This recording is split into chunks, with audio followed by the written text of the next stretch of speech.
There's a lot of talks about why we feel burnout, lost focus, family, kids, work, all sorts of things, right?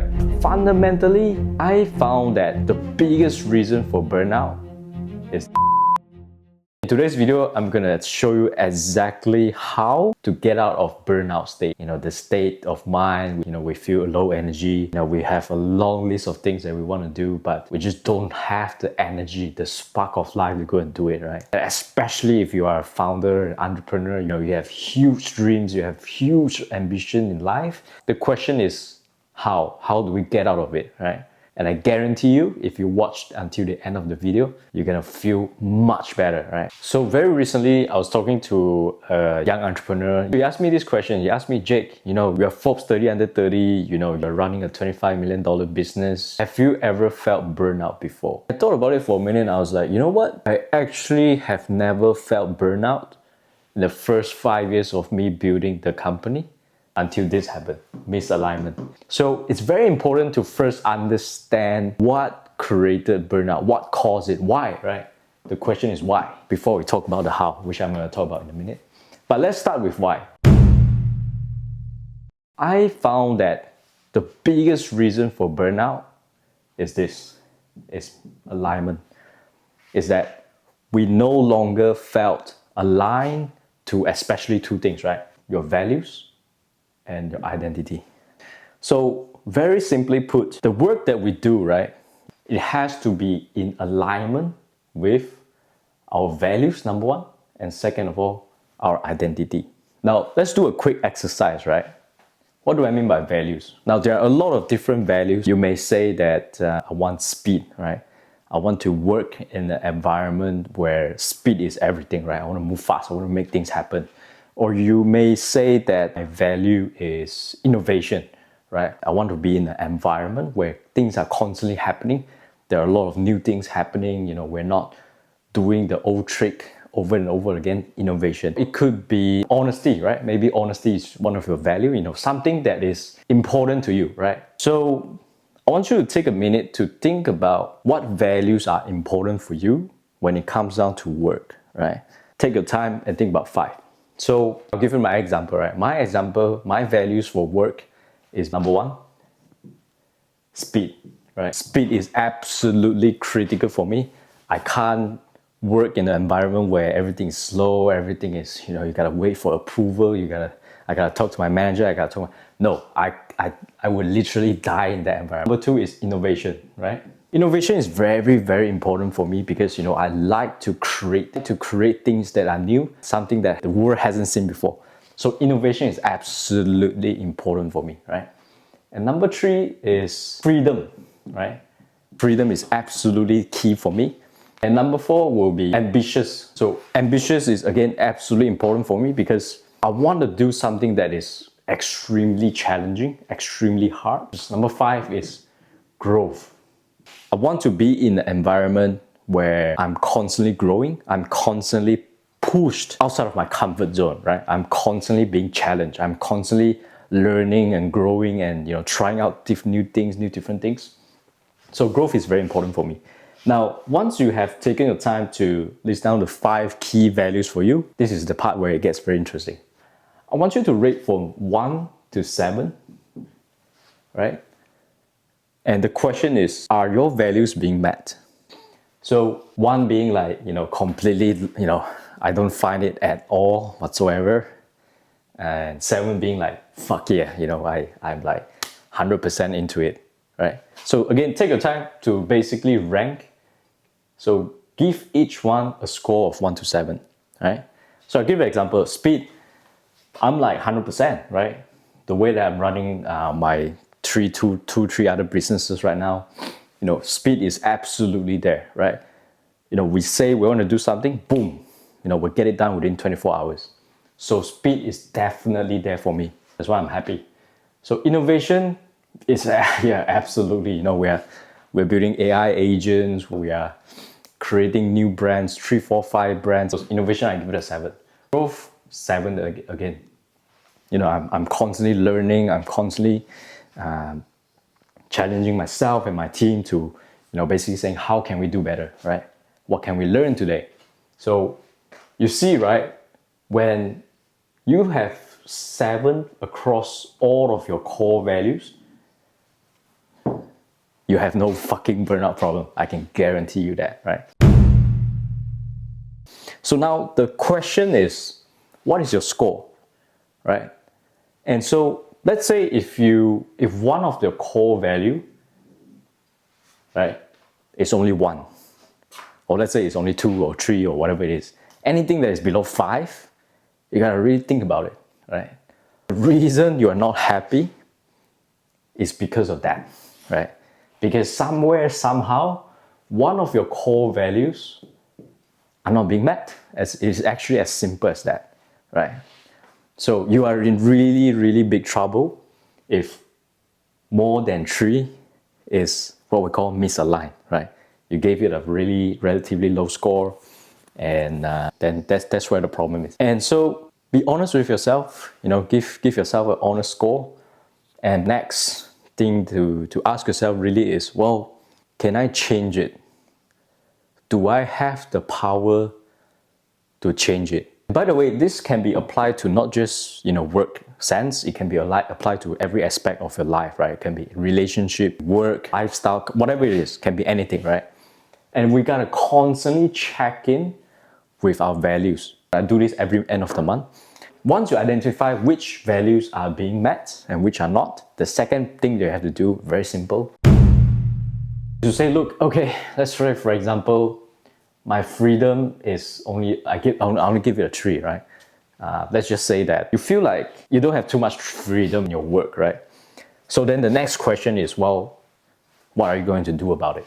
Think creatively to make this a 7. That's the key. Otherwise, I can guarantee you that, no matter how many meditation retreats or how many getaways that you go after, if your values are not being met, the burnout will be there forever, right?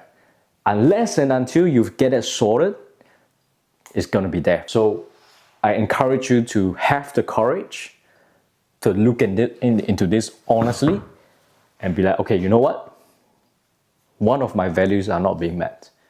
And what am I gonna do about it? Well, quit your job, negotiate with your manager, change your lifestyle, change your environment, change your partner, whatever it is, right? You've got to have the courage to say, look, my values are more important than anything and anyone else in the world, and I am going to change it because I am in control of my life, right? The second part will be identity. Identity is very important. You also have to align your identity with what you're doing, right? Again, no matter how much ice bath, sound bath, meditation, yoga, or rest, or whatever it is, no matter how much of that reset thing you do, if you don't have alignment between your identity versus what you do, the burnout is going to be there forever, right? So what do I mean by identity? Well, I am a firm believer that we are all born with what I call essence, right? An essence, right? So what is essence? Essence simply means that something that you do so effortlessly. Everyone around you is just like, wow, how did you do it so effortlessly, right? How did you actually do it? Because I find it extremely difficult, right? It's basically the essence of you being you, doing things so effortlessly, and you achieve big time, right? Without putting much effort. And I'll give you a tip, right? These are the things that you do that you take it for granted. And everybody has their own essence, right? Everybody is born uniquely and differently. And the point is to find it. So the idea is this, right? You find your essence, in other words, something that you do that is so effortless, right? That you naturally create results, like significant results, effortlessly. And you gotta find that, right? I'll give you an example. My essence is that I have the ability to create things out of thin air, and I do so effortlessly. Over the years, I've created more than 10 different brands. Sure, I've failed, a ton of them have failed, but the key here is I do so effortlessly, right? I can literally rock up a new brand, a new idea, a new product a new messaging, within like 24 hours, I will be able to get it done very, very quickly and get it up live in action. And I didn't know this until one time I was having a chat with my very good friend, and so he was like, wow, Jake, you are really something. You are able to really build things so quickly, whereas, I'll probably take like 3 years. And I was just looking at him like, I'm like, isn't this normal? And he was like, no, this is not normal. And so then we started to chat, and we were like, then what about you? There must be something that you do that is effortless, right? And he was like, yeah, come to think of it, I'm able to create, financial forecasts, like record speed. I can link like the smallest detail together, how much revenue, what is the cost of goods sold, gross margin, cash flow required, how much money we need to raise, turn a profit when we break even. Like that for him, my friend, is effortless, right? And for me, it's like, if you want me to do a financial model, forget about it, right? I'll probably take me like 3 years. But for my friend, for him, it's like 3 days work. And the funny part is, a lot of times we take it for granted. We'll be like, yeah, everybody can do it. But I want you to take a minute, look at the things that you're doing, and ask yourself this question, right? What are the things that I do so effortless that blows people's mind? Whereas for me, it's nothing. Now that's very important. It's a great exercise to ask your partner, ask your friends, ask your family. Better yet, ask your parents. Your parents will definitely give you some really good tips around this topic. So essence. And why is it causing you burnout? And most of the time, I see time and time again, is when we try to do things that is against our identity, that is against our essence. I'll give you a real life example that happened to me. So the first 5 years of my startup journey, I felt no burnout. Everything that I was doing was effortless, right? I was growing from 0 to 1 million the first year, 5, 7, 20 million, $25 million and I was doing so without any burnout whatsoever, right? I was in my pure creation mode. I was in a 100% founder mode, right? I was building things, I was creating products, I was, going into new market and all that kind of stuff. And as I reflect, right, I only feel burnout, and I only believe that burnout is real at the 6th year of my journey. And what happened was I shifted my role. In other words, I shifted my identity from being a startup founder to a CEO, right? I've taken on the role because the company has gotten so big. We've started to hire a lot of people. We started to a lot of different partnerships and all that kind of stuff. So I put up my hand. I said, you know what? I want to be the CEO. I want to tell you what. It was fun and games in the beginning, but as time goes by, and these sort of things, they did not come to me consciously. I was unconscious, but I was slowly being chipped away. Something in me, my essence, was being buried, right? Was being buried, and I didn't know that. So I was slowly getting more and more unmotivated. I was getting more and more burnout. And now that I reflect back, right, I realized what happened. So what happened was, by the way, this took me like a good 4 or 5 years to figure out, and I'm sharing to you guys. So what happened was I realized that I'm a fucking good startup founder. If you want me to get shit done, boom, I'm there, right? You want a new product, boom, I'm there. You want to tackle a new audience, a new market, boom, I can get it. I can give it to you. As a matter of fact, I can create, right? But when the shift happened from founder to a CEO, things completely changed. Because as a CEO, it's very different. You've got to look at the org chart, you got to look at the team, the culture. Now, all of these things are very important, for sure, yes. But it does not align with who I am inherently. Inherently, I am a startup founder. Right? It's not to say that I can't be a CEO, because I really believe that if we put our mind into something, we can definitely achieve it, right? And we can be whoever and whatever we want ourselves to be if we put our mind into it. But the thing is, we're moving away from what we do effortlessly, right? This is the question that we gotta ask ourselves. So my question to you is, what is your essence? What is something that you do that is so effortless and so easily for you, and you just see results effortlessly, my question to you is it in alignment to what you're doing on a day-to-day basis? If not, again, my friend, you gotta figure it out, right? And by the way, I don't regret on taking on a CEO role. It's probably one of the best things that ever happened to me. It was challenging, but I've realized I've learned so much about myself, right? And I want to say that, fully embrace it, right? Fully embrace the challenge, but again, constantly go back to your essence. I think a lot of times, we have this sort of society pressure where, society tells us, you've got to be this, you got to be that, you got to be the leader, you got to be the CEO, you got to be this, that, da, da, da. But at the end of the day, you inherently know yourself, right?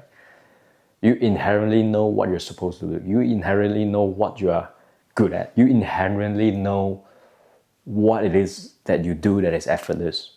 And my challenge to you, my friend, is to go after it, right? Be yourself unapologetically. Don't chase after what is fancy, what seems to be cool. Do something that gives yourself true joy. So, alignment.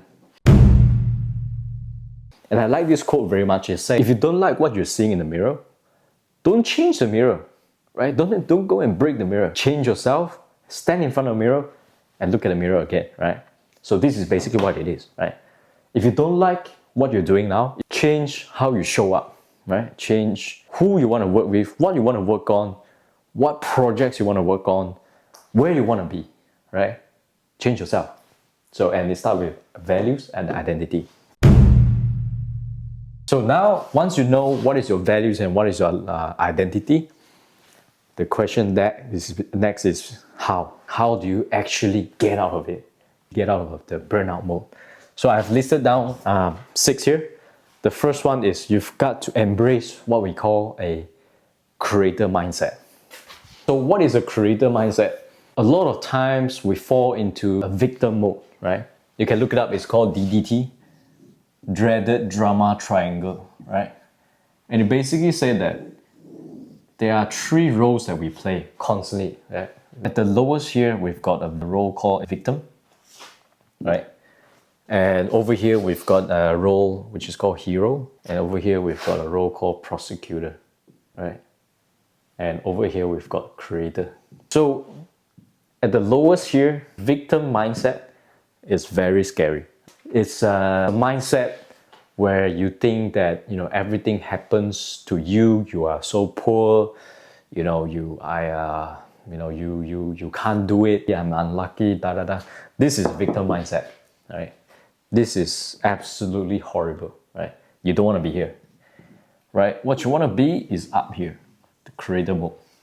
What is creator mode? Creator mode is where you say, well, look, unfortunate things happen, right? My competitor, copiers, I got, hit in the face by a brick and, whatever it is. But I understand that I'm not going to play the victim mode. I understand that these sort of challenges or problems, they don't happen to me. They happen for me. They happen for me so that I can solve the challenge head on and I can become creator. I understand that as a creator, right? I have all the power I need to succeed, right? I don't spend any time, any energy, any resources blaming or saying that poor me. No, fuck that shit. This is fucking toxic and it does not get you anywhere. Again, what you want to be is up here. You believe that you create, you believe that you have the power, you have the energy, you have the time, you have all the resources in the world to solve any challenges, any problem, whether it is a business problem, whether it is a people problem, whether it is a relationship problem, doesn't fucking matter, right? You understand that you have the full capacity, you have the full power, you have the full resources to be able to solve whatever that is in front of you. So that is the creator mindset, right? And I want you to really embrace this mindset because this mindset will take you very, very far, right? So stop blaming, start creating. Sit down in every single situation and ask yourself this very simple question. What can I do, right? Shit happened to me. What can I do? What is within my control? right? Whatever that is outside of your control, fuck it, right? Don't spend your energy because our focus, our energy is really limited. We've got to put our focus in the right place, right? And the focus is very simple. What can I do? What is within my circle of control? Anything that is outside of my circle of control, fuck it. I don't give a fuck, right? Competitors copy us, right? This is actually, actual things that happen to us. 6 months in the business, largest competitor in the country, copied every single one of our product. So what do? Well, initially, I'm going to be honest, initially we cry about it. We're like, oh shit, this is done. We're so unfortunate. Why did they copy us? Da da da da da. But then I had a chat with my uncle. My uncle is a very, very successful business person. He told me, Jake, let me ask you a very simple question. What can you do about it? I said, wow, I really can't do nothing about it. They have all the money, they have all the resources in the world. I can't, what can I do? I mean, poor me, right? Poor me. My uncle challenged me. He said, look, obviously you cannot control what they do, but I want you to think really hard. What can you do? What is within your control? Then I'm like, what is within my control? Well, they're always copying us. That means we're always a step ahead of them, right? So we can probably launch product faster and probably improve our product better. Influencers, we can probably, all of a sudden we have all these ideas, right? All of a sudden we have all this new initiative or new tactics or new strategy that we say, look, we can probably do 10, 20 different things to outcompete them, right? So what I'm trying to say is, when we are stuck in the victim mode, we don't have the energy. We really don't. We don't have the energy to think creatively on how to solve the problem. So whenever shit hit the fan, and I know it does all the time, right? Especially as a founder, shit hit the fan all the time. But do not waste time in here. Spend all your time in focusing on what can you create, what can you do, what is within your control, right? And just watch miracle happen. Trust me on this. So that's the creator mindset. The second thing is Ikigai. Ikigai is a concept by a Japanese fella. I don't know who it was, but I'm sure if you're interested, you can look it up. But it's a very, very powerful concept. And it's basically made up by 4 key elements, right? The first one is you gotta do what you love, right? And the second one is money, right? Not only you're gonna do what you love, you're gonna do something that will make you a lot of money, right? So what we're trying to get to is that middle spot here, right? The middle spot here. And you will find happiness, right, in here. And the third one is do something that you're very good at, right? Again, remember this? Remember the essence, identity? You gotta do something that you're very good at, right? That you do effortlessly. And the final thing is you gotta do something that will be of service to a lot of people. So when you combine all these together, right, you'll find happiness. You wake up feeling energetic every single day. I can guarantee you that. And again, you gotta do something you love. You gotta do something that will make you a lot of money. You gotta do something that you're very good at. And you gotta do something that you serve and will help a lot of people. And again, if you find this, of course, easier said than done. You gotta do a lot of homework. It took me like 7-8 years to figure this out, but just keep this at the back of your mind. And basically, what the concept is very powerful because you can't just do something you love without making money. You just be poor and you won't be happy, right? And you can't just do that make you a lot of money, but you don't love, right? So it all intertwines together, you see? So you've got to do something that you love, will make you a lot of money, and something you're good at, right? If you're constantly struggling doing something, that is a sign that, we probably are not following your essence, you're not following your identity. And you've got to help a lot of people, right? Something that you do that will benefit others, right? Doesn't matter if it is like Elon Musk, right? It's like trying to save the entire world. It doesn't have to be that big of a scale, as long as it is helping other people. As simple as putting a smile on somebody's face, you're there. So if you get to the middle of it, you'll be very, very happy every single day. The third one that I want to talk about is detach. To detach from the outcome. We're constantly doing the work. And most of the time, the work that we're doing today, we won't see the outcome until days, months, or even years later, right? Feeling of, are we there yet? Are we there yet? That causes to be unhappy, causes to burn out. Right? Here's the thing, right? If you play a video game, you don't feel burnout. When you are playing something, when you are watching a movie, when you're listening to music, you don't feel burnout because you understand that the important part of listening to a music, going to a theater, watching a movie, playing a video game, the point is not to get to the end. The point is to enjoy the process. The point of fun in watching a movie is to watch the act, to follow the story. If we carry the mindset of I've got to do a certain things to get a certain result, then we lost all the joy and we lost all the fun in the process, right? Can you imagine going to a theater, for example, and you'd be like, I just want to get to the end. And I mean, the theater would just be finished in like 3 minutes. And would you feel happy? No, you'd be like, give me my money back, right?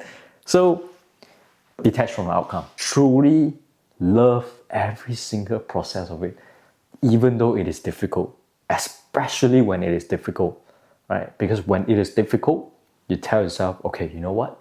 This is difficult and it is great because it is training me. It is pushing myself to the limit so that I can grow as a person. And I absolutely love it, right? Yes, the outcome may be bad, may be good. Who knows? We don't have the crystal ball to look in the future. But what we can do is to detach from the outcome and really enjoy every single moment of it. I want to put this in your head, right? Whenever you show up to work, whatever it is, in every situation, think as if you're watching a movie, you're enjoying a theater, right? Detach yourself completely from the outcome and you'll find joy. So the number 4 is people. People. Always the people, right? You gotta surround, this is very simple and straightforward. You gotta surround yourself with people who matches your value. Right? Again, this is where you gotta constantly do a monthly checkup. Again, write down all your values, who you want as a friend, as a partner, as wife, husband, co-workers, co-founder, team, whatever it is, investors even. Write down your values and ask yourself this question: which part of the values are not being met? And now this is a scary question, which people in my life does not align with my values? And if you have the courage, when you have the courage to say, look, these are the people that does not align with my values. If your value is, for example, integrity, and you find that, oh, wait a minute, this person that I hang out with every Saturday, he doesn't really have too much of integrity because he cheat, he lie, whatever it is, then maybe I don't want to hang out with this person anymore. And trust me, when you surround yourself with people that matches your values, you want to rock up to bed every morning because you are so excited, so pumped up to share your stories with these people that you hang out with, right? And so vision, okay, vision is very important. Vision is, very simply put, what do you see yourself in 5 years' time, in 10 years' time? It's not what you are doing. It's not how much money, it's not that. It's what kind of person are you gonna be that you see yourself in 5, 10 years' time, right? How is he doing? How is he acting? How is he talking? The way he talks, what is he talking about? What content is he consuming? Who are the friends that he hangs out with, right? So you have to have an ideal future self that you picture, and you gotta ask yourself this question, especially when things get hard, right? If I get through this challenge, if I get through this difficult period of my life, am I moving towards my future self or am I moving backwards, right?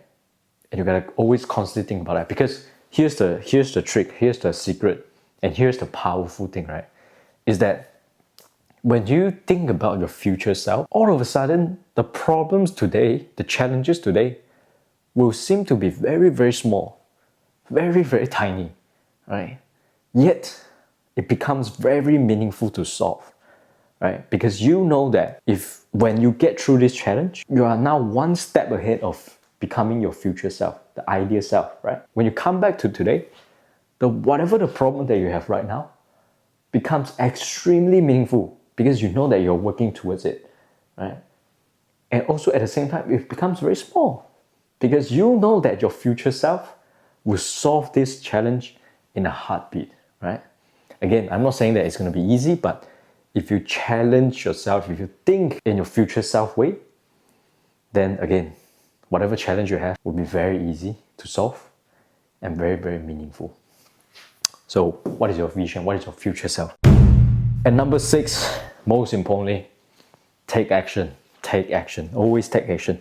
Action kills anxiety, right? No matter how shitty you feel, no matter how depressed, no matter how fucking, unmotivated you feel, do something, right? I don't care if it is getting up, folding your bed.